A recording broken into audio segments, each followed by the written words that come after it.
tenemos el gusto de compartir con ustedes esta clase abierta que hemos titulado Políticas Culturales y Educativas durante la Dictadura Argentina, 1976-1983, a partir del trabajo realizado por la doctora Laura Graciela Rodríguez, que nos acompaña en esta sesión. em, con quien trabajaremos por un espacio aproximadamente de unos 30, 40 minutos. Para dar inicio a esta sesión, quisiera presentar a la profesora Laura. Ella es investigadora independiente del Consejo Nacional de Investigaciones Científicas y Tecnológicas, con sede en el Instituto de Investigaciones en Humanidades y Ciencias Sociales de la Universidad Nacional de La Plata y profesora adjunta ordinaria del Departamento de Sociología de la misma universidad. Está especializada en educación y dictaduras, historia de la Universidad Argentina, historia de la educación de las mujeres y de las escuelas normales. Ha realizado estancias de investigación y dictado conferencias en universidades de España, Francia, Alemania, Chile, Uruguay y México, y producto directo de sus actividades de investigación ha publicado más de 70 artículos en revistas nacionales y extranjeras. Es autora individual de libros como Universidad, Periodismo, Peronismo y Dictadura, 1973-1983, Católicos, Nacionalistas y Políticas Educativas en la Última Dictadura, y Civiles y Militares en la Última Dictadura, Funcionarios y Políticas Educativas en la Provincia de Buenos Aires, 1973-1983. Bueno, sin más, reiterarle a la profesora el agradecimiento por regalarnos este espacio, por el tiempo, que estoy segura que será muy provechoso. Y procedemos a cederle la palabra. Nos encontramos en sus manos a partir de ahora. Muchas gracias, profesora Laura. Bueno, antes que nada, ¿se escucha bien? Agradezco a Diana y Andrés la invitación a participar de esta clase. Bueno, quisiera entonces pasarles un PowerPoint para que puedan ir siguiendo la exposición.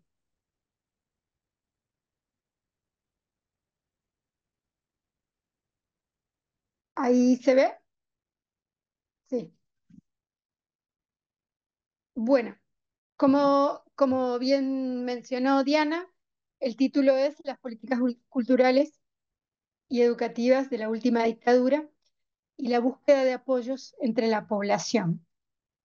Este texto hablamos de la última dictadura porque en Argentina se sucedieron a lo largo del siglo XX 6 dictaduras: 1930, 1943, 1955, 1966 y 1976 se dio el último golpe, hasta ahora la última dictadura. Esperemos que no tengamos más, pero nunca se sabe. Eh, bueno, ¿cómo continúo? Ah, eh, no sé cómo pasarla. Ahí ya la Ahí está, pasaste. ahí está. Perdón, ahí va. Bueno, lo que vamos a analizar entonces en esta exposición son 5 políticas culturales eh, que se desarrollaron durante la última dictadura. Eh, Debo aclarar que las políticas cultura, la Secretaría de Cultura de la Nación estaba dependiendo del Ministerio de Educación. Por eso decimos que todas las políticas son a la vez culturales y educativas, pero algunas de ellas se hicieron desde la Secretaría de Cultura y otras se hicieron en convenio con las escuelas y en particular con las escuelas de la provincia de Buenos Aires. A lo largo de esta exposición, entonces, vamos a ir viendo 5 políticas principales que se pusieron en marcha en esos años. La primera es un congreso que se hizo sobre cultura y medios de comunicación social. La segunda es otro evento que se hizo muy importante, llamado Congreso de Intelectuales. La tercera es la fundación de la Revista Nacional de Cultura. La cuarta política se refiere a los objetivos de la política cultural del proceso de reorganización nacional o última dictadura. Y la última se refiere a las campañas nacionales de la Secretaría de Información Pública en las escuelas de la provincia de Buenos Aires. Como ustedes notarán, si bien la dictadura se inició en el año 76, la mayoría de las políticas se pudieron desplegar en el año 78. Esto es porque la Secretaría de Cultura tuvo un déficit presupuestario a lo largo de todos los años y el único momento en que recibió un 500% de aumento en su presupuesto, 500% de aumento en su presupuesto, fue en el año 78. No sé si los varones saben lo que pasó en el año 78 en Argentina. ¿Alguien sabe? Buenas, un gusto. Yo lo sé porque lo repasé en la lectura, fue el Mundial. El Mundial. El Mundial, exactamente. El Mundial de Fútbol del año 78. Entonces, en el marco del Mundial de Fútbol de 1978, ustedes dirán que habrá tenido que ver cultura. Bueno, justamente a través de la Secretaría de Cultura se inyecta un presupuesto muy, muy grande eh, para contrarrestar lo que los militares decían que existía en el país, que era una campaña anti-argentina, ¿sí? Ahora vamos a desarrollar un poco más la idea. Entonces, respecto a cultura, al evento este de cultura y medios de la comunicación social, que es el primero y es en el año 78, en el momento en que reciben este presupuesto. Esta reunión se hace con los gobernadores, representantes de los gobernadores de las provincias en Paso de los Libres, Corrientes, y un poco el objetivo, el propósito de este artículo es mostrar la dimensión propositiva de la dictadura, ¿no? Porque en general se ha hecho hincapié en la dimensión represiva de la dictadura, de cómo la dictadura argentina persiguió artistas, cantantes, escritores, editoriales, etcétera, etcétera. Muchos de ellos están desaparecidos, otros de ellos fueron encarcelados, muchos tuvieron que exiliarse. De esta historia conocemos un poco más, pero mi propósito en este trabajo es mostrar qué es lo que la dictadura se propuso hacer. Es más difícil de medir cuánto logró o cómo fueron recepcionadas estas políticas. Por eso el foco está más bien en lo que buscaron hacer, ¿no? Como política pública. Entonces, en el trabajo, una de las principales hipótesis es que los funcionarios de la dictadura buscaron dirigirse y lograr el apoyo de distintos sectores de la población argentina. Entonces, cada una de las políticas lo que a mí me parece es que van dirigidas por ahí explícita o no, explícitamente o no, a algún sector determinado, ¿no?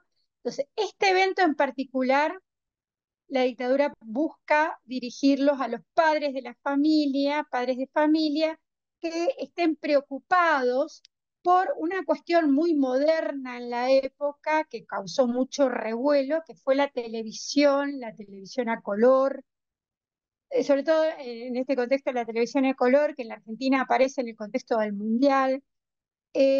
Los medios de comunicación, ¿no? En ese momento se discutía mucho sobre los medios de comunicación y las principales conclusiones en este congreso van a ser que la radio y la televisión carecían de valores éticos y artísticos, ya que sugerían un sentido de vida egoísta y fácil, un poco también echándole la culpa a la transmisión de programas extranjeros, ¿no? Un poco la idea que los medios tienen que concentrarse en transmitir artistas, historias y productos nacionales.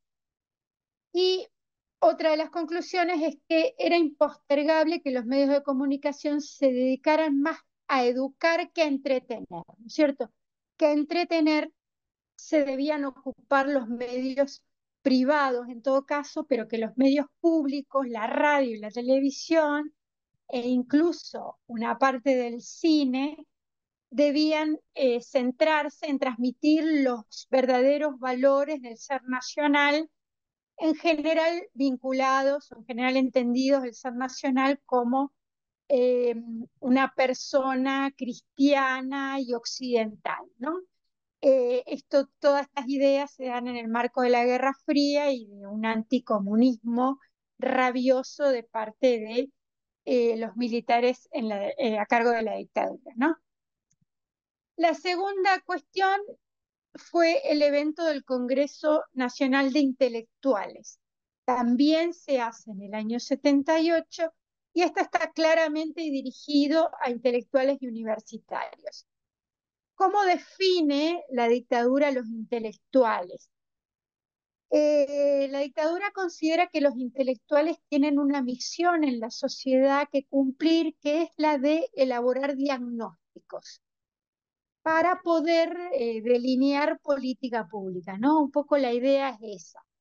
Sin ser personas que pertenezcan al gobierno, no necesariamente, la idea es que el intelectual tiene que estar comprometido con el gobierno y esta reunión un poco lo que persigue es el objetivo de que puedan elaborar diagnósticos.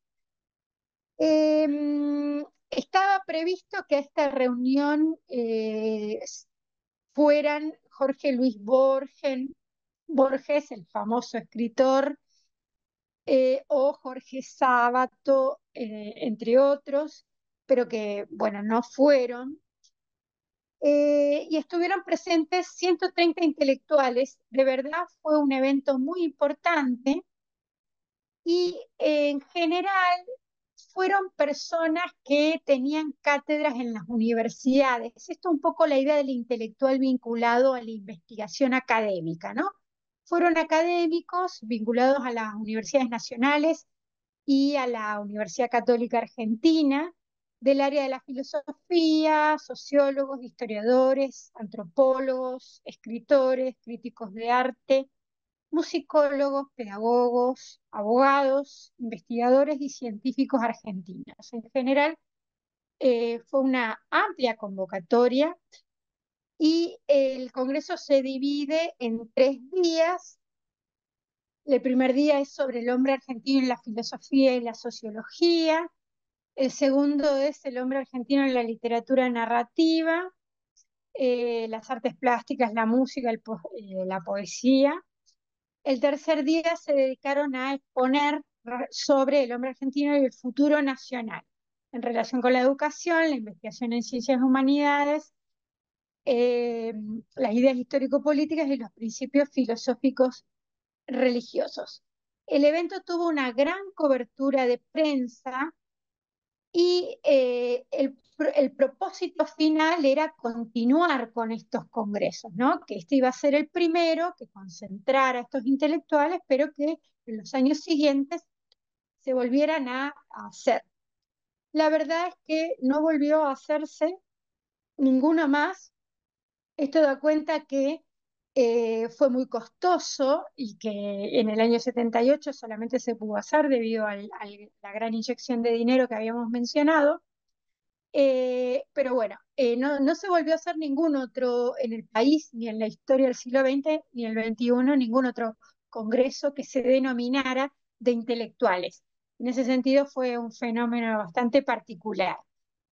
En esta cantidad de personalidades, de autodenominados intelectuales, hubo un poco de todo, gente de derecha, gente de extrema derecha, pero también profesores más jóvenes que tal vez pertenecían a una cátedra y que para nada compartían los valores ni la ideología de la última dictadura, pero que estuvieron exponiendo y participando del evento, ¿sí? Es decir, que hubo una gran variedad de ponencias y de exposiciones. Sí es cierto que los que los que coordinaron las reuniones, las figuras más preponderantes, sí es cierto que tenían este perfil de intelectuales de derecha o de extrema derecha. Pero justo es decir que hubo cierta heterogeneidad en este Congreso. Pero bueno, podríamos decir que muere ahí porque no tiene mayor trascendencia, aunque este Congreso claramente está, todas las personas que fueron, o la mayoría de las personas que fueron, estaban vinculados a la Revista Nacional de Cultura, que también se crea en el año 78. La Revista Nacional de Cultura nace en el 78 y se cierra en el 83. Es decir, claramente fue un proyecto de la dictadura, un proyecto cultural, literario de la dictadura. Con la apertura democrática desaparece y va a ser una revista que va a tener a muchos de los participantes del Congreso de Intelectuales. También va a ser una revista que represente trabajos de investigación de académicos, más o menos en en las mismas áreas de conocimiento de las que habíamos hablado. La primera revista estuvo a cargo de un especialista en filosofía cristiana. Bueno, ahí los filósofos católicos estuvieron muy presentes en este mundo de intelectuales. Eh, pero la revista fue tratando cada vez menos cuestiones de la actualidad. Ya en el tercer número prácticamente no hay ninguna referencia a las políticas que estuviese llevando la dictadura y publicaba artículos sobre todo de literatura y de historia nacional. Eh, los dos ámbitos, tanto la literatura y la historia nacional hasta los años 30, más concentrada en el siglo XIX y muy lejos de lo contemporáneo, digamos. Es una historia de personajes que ya no existen y no va más allá de los años 30. Y de la literatura también podríamos decir lo mismo, son homenajes a escritores que no van más allá de los años 30, que ya han fallecido, ¿sí? Es como una idea de cultura alejada de lo contemporáneo, ¿no? Alejada de lo contemporáneo que en realidad se dedica a consagrar el canon establecido, ¿sí? Una de las definiciones de la cultura en estos años es justamente la idea de que la cultura es algo alejado de las vanguardias, del progresismo. Hay una declaración muy interesante que va a decir alguien de la época, que la cultura para ellos dice, bueno, ustedes pueden identificar muy bien cuál era la cultura del periodo anterior y que se detectaba muy bien en personas que hacen canciones de protesta, la exaltación de artistas y textos extremistas para los cánones de ellos, los teatros de vanguardia, la musicalización de poemas. Es decir, la musicalización de poemas era considerado algo extremista.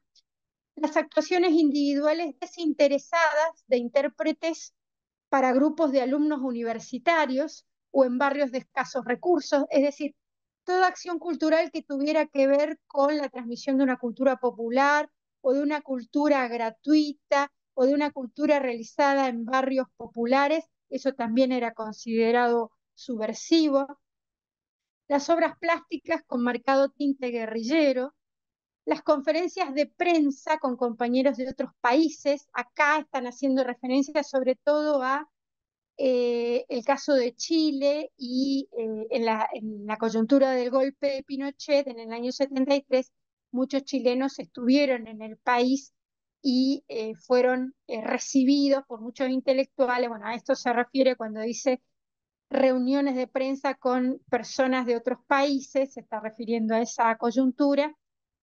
Las actuaciones en Café Concert, en las cuales aparecía siempre el mensaje colocado de la manera más inocente posible. Es decir, una serie de actividades que ellos consideraban que estaban alejados de la cultura nacional y de los valores cristianos y occidentales. Entonces, todas estas acciones van exactamente y punto por punto en contra de esta idea de cultura hegemónica. Bueno, las campañas en las escuelas. Estas campañas no fueron o se hicieron articuladas con la Secretaría de Cultura, pero sobre todo con la Secretaría de Información Pública.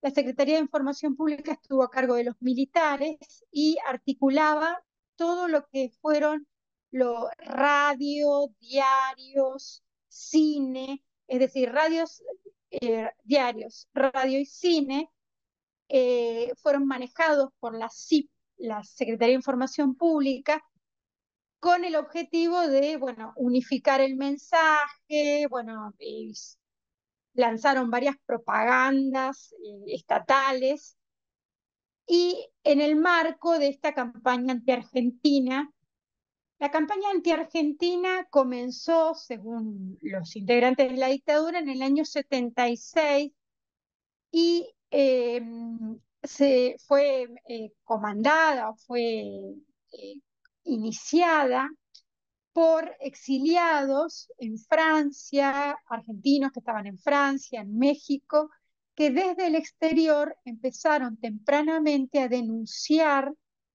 las detenciones ilegales, las desapariciones, los asesinatos, los exilios forzados, que tuvieron mucha repercusión en el exterior.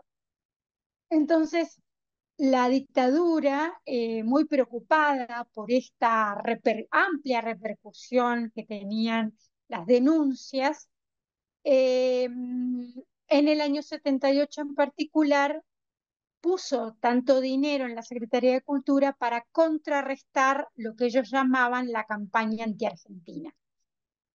Esta campaña anti-argentina entonces se llevó a cabo en los distintos terrenos que acabamos de ver, y en la escuela en particular se llevaron a cabo distintas campañas, como la de derechos y obligaciones, donde los chicos en la escuela tenían que dedicarse 2 días por semana para hablar de los derechos y obligaciones de los niños y de los padres y la defensa de los valores del mundo cristiano y occidental, ¿no? Día del Comportamiento Humano. Esta es una fecha que se conmemoraba antes de la dictadura y todavía se conmemora hoy. Eh, es una fecha que también apunta a, a reforzar las ideas anticomunistas, ¿no? Están bien centradas en contra de todo lo que sea la izquierda, y recordar, bueno, cuáles son las manifestaciones artísticas que no serían nacionales, etcétera. Sobre la familia, bueno, la familia, la idea es que los chicos en la escuela refuercen los valores de la familia en el marco de eh, una sociedad patriarcal, ¿no? Es decir, la familia jerárquica, donde el hombre es el principal proveedor, donde todos están subordinados, la mujer y los hijos, a la voluntad del padre, todo en el marco de ideas católicas conservadoras, ¿no? La idea de la familia también remite a una campaña que van a hacer los miembros de la dictadura respecto a que la subversión guerrillera avanzó en la Argentina por culpa de las madres. Hubo campañas de televisión y campañas gráficas con la leyenda, ¿usted sabe ahora dónde está su hijo? Es decir, y la cara de una madre. Entonces, la idea también de reforzar los valores de la familia tenía que ver con una culpabilización a la madre especialmente, respecto a que los hijos cayeron en las garras de la subversión o de la guerrilla por culpa de que a la mujer que los tenía que cuidar no cumplió con su rol natural, ¿no? Un poco el trasfondo es este. El Mundial de Fútbol, bueno, los chicos en la escuela tenían que hacer redacciones sobre la importancia del Mundial de Fútbol y también tenían que escribir sobre qué le dirías a un alemán si viniera a la Argentina, sobre la campaña anti-argentina. Entonces, los chicos tenían que decir que, bueno, que les explicarían que la Argentina es una tierra de paz, que no es verdad lo que están diciendo afuera, bueno, etcétera. Todo en esa clave, ¿no? ¿Qué pasa con los extranjeros que están en el país, que llegaron por el Mundial de Fútbol? ¿Qué le tendría que decir un niño a un extranjero si le llegara a preguntar en el hipotético caso de qué pasa en el país, ¿no? La idea es un poco, bueno, los niños tienen que mostrarle a los extranjeros que no es verdad nada de lo que se dice. Sobre el Día de la Tradición, el Día de la Tradición y la Soberanía Nacional son festejos que se hacen desde principios del siglo XX hasta hoy. Y en este caso se enmarcan en el conflicto con Chile. El ejército argentino tiene hipótesis de guerra, sobre todo con Brasil, pero especialmente con Chile. Y en este marco de la idea de la frontera belicosa, de una frontera donde se alimenta la xenofobia, ¿no? Y en la desconfianza hacia el país limítrofe, hacia los pobladores, en la idea que Chile es un país que siempre quiere avanzar, sobre todo sobre la Patagonia Argentina, y se quiere quedar con la Patagonia Argentina.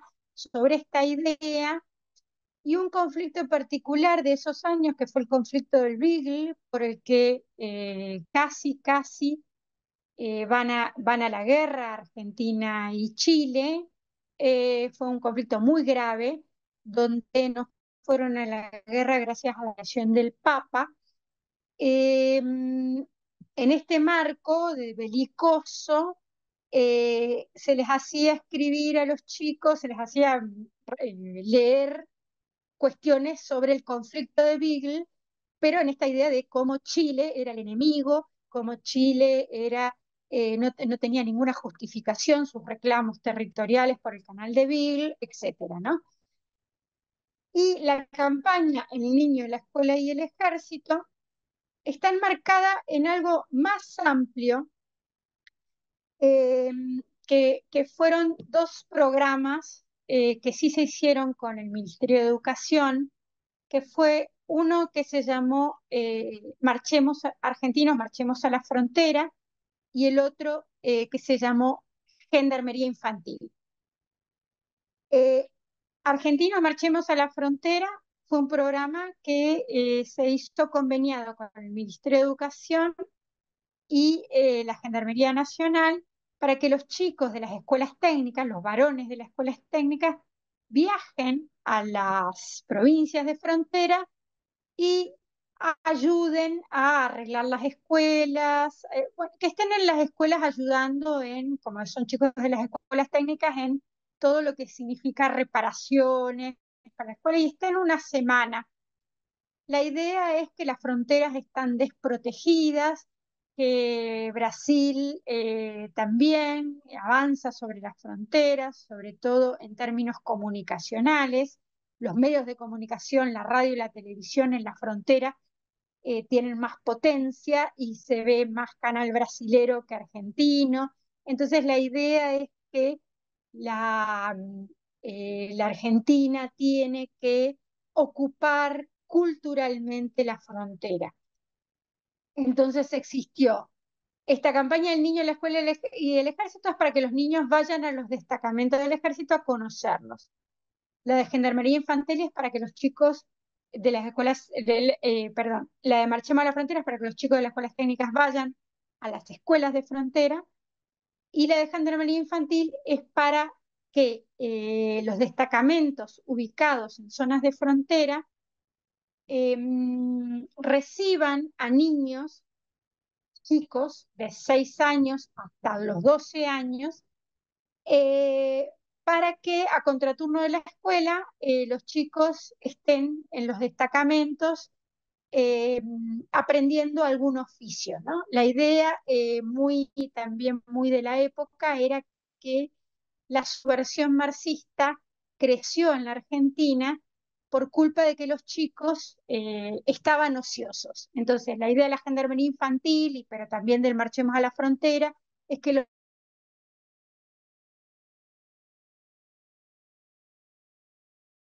los hace caer en las garras de la guerrilla, ¿no? La idea de que hay que combatir al ocio. Entonces, estos programas, estos planes se enmarcaban en ese mundo de ideas donde los sujetos eran los niños y los jóvenes en esta idea general, ¿no?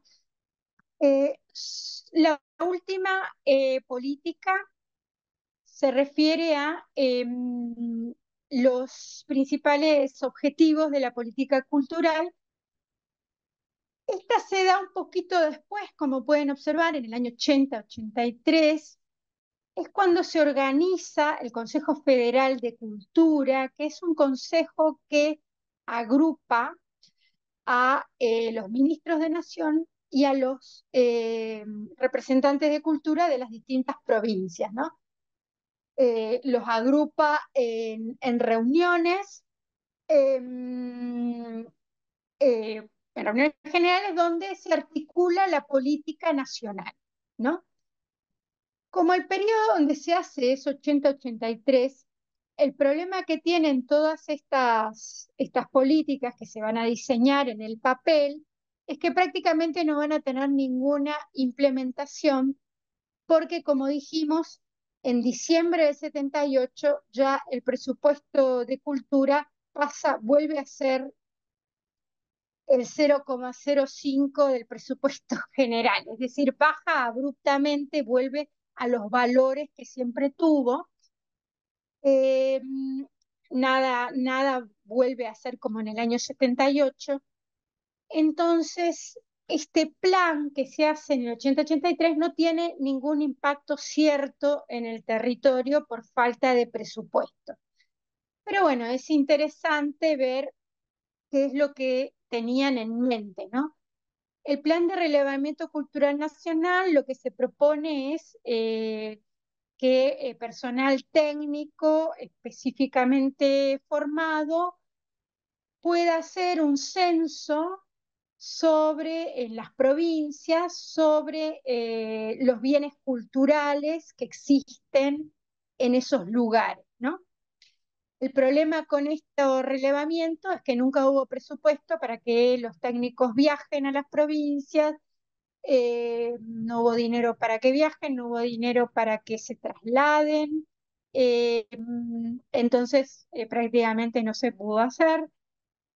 El Programa Nacional de Preservación y Promoción Artesanal, este tenía la idea también de promover las artesanías vinculadas sobre todo con la platería. No sé, el que estuvo en Argentina, si alguien estuvo en Argentina alguna vez, habrá visto los mates de plata, los cinturones de gaucho con monedas de plata, es decir, hay mucha artesanía hecha con ese material.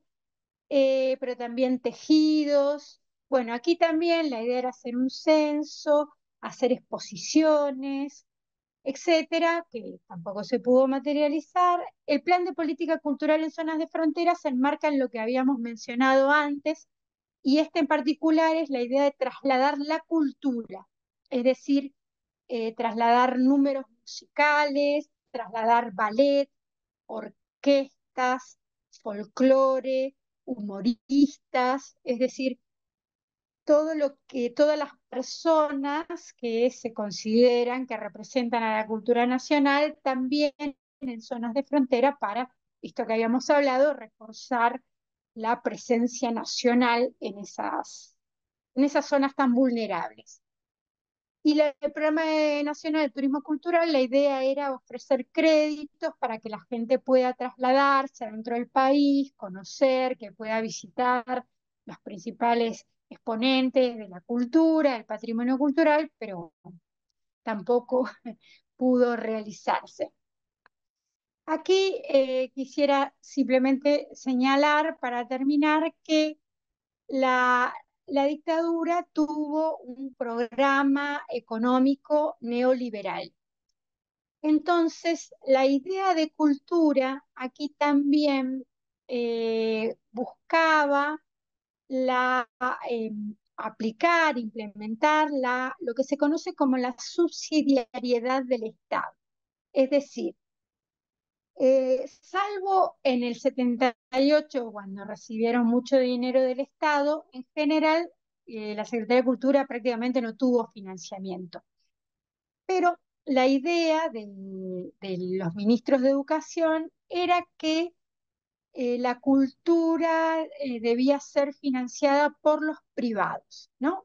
Esta idea se traslada a todos los órdenes después de la educación, de la economía, a todos los órdenes. Pero en particular en cultura, esto significaba que el Estado tenía que intentar que los privados financiaran las iniciativas del Estado, o que los privados buscaran el apoyo estatal en relación a algunas cuestiones como asesoramiento técnico, locales, espacios, pero los funcionarios de cultura decían, bueno, a mí no me importa tanto que no haya financiamiento ahora, porque en realidad la idea es que la cultura la financien los privados. Esto un poco como acotación para ver un poco el clima más amplio de ideas respecto al Estado y su función. Bueno, con esto termino aquí, pero abrimos el espacio para preguntas, ¿no? Muchísimas gracias. Muchas gracias, profesora Laura. Realmente interesante este recorrido que nos muestra sobre este abanico de políticas culturales que se diseñaron bajo la última dictadura argentina. Y creo que, bueno, usted señalaba al final algo que está presente en todo este periodo. O sea, es el dilema o el desafío de hacer política pública en educación, en cultura, bajo las premisas del ideario neoliberal que ya se estaban avanzando y consolidando en América Latina, primero en Chile y en este periodo ya concretamente en la Argentina. Creo que su exposición también nos sirve para reforzar algunas cuestiones que tanto en el curso de la profesora Diana como en mi curso hemos venido trabajando y tratando de problematizar, y es esta idea o esta perspectiva de acercarnos al estudio de la comprensión de la cultura y de la educación como campos en disputa, ¿verdad? Y creo que este trabajo suyo, este acercamiento que nos hace, nos permite ver efectivamente esto, ¿verdad? Y cómo tanto la cultura y la educación pueden tener un componente liberador, pero también, de acuerdo a cómo se orientan, se construyen y quiénes definen estas políticas, pueden tener también un carácter reproductor de la dominación, ¿verdad? Entonces creo que en ese sentido la exposición que usted nos realiza el día de hoy nos ayuda bastante. Vamos a cerrar acá entonces esta clase abierta. Le reiteramos nuestro agradecimiento. Creo que quedamos muy satisfechos y satisfechas con con todo este conocimiento, estas reflexiones que ha compartido con nosotros en esta hora 40. Esperamos no haberle quitado mucho tiempo, entendemos también la diferencia horaria. Y ojalá que sea la primera de muchos otros encuentros que podamos tener con usted para las dos maestrías. Creo que nos nutren mucho sus perspectivas.